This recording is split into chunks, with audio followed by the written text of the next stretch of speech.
கோயிலில் வந்து நீங்கள் இந்த மாதிரி வார்த்தைகள்லாம் வந்து நான் பயன்படுத்த மாட்டேன். யாரோ எழுதி கொடுத்து அவர் பேசிகிட்டு இருக்காருன்னு தான் நான் கருதுவேன்.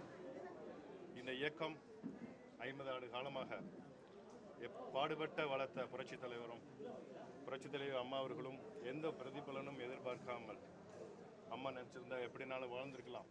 ஆனால் தனக்கு எந்த பிரதிபலனும் எடுக்காமல் அவ்வளவு உடல்நிலை சரியில்லாத ஒரு நிலையிலும் தமிழகமெங்கும் சுற்றுப்பயணம் செய்து நம்ம இயக்கம் எப்படி 2011 அம்மா ஒரு ஆட்சியில் இருந்த காலகட்டத்தில் 11-16 இருந்த காலகட்டத்தில் மீண்டும் 35 ஆண்டுகளுக்கு பிறகு ஆண்ட கட்சி மீண்டும் தமிழகத்தை ஆளுகின்ற ஒரு வாய்ப்பை புரட்சித் தலைவர் அவர்கள் உருவாக்கி கொடுத்தாரு.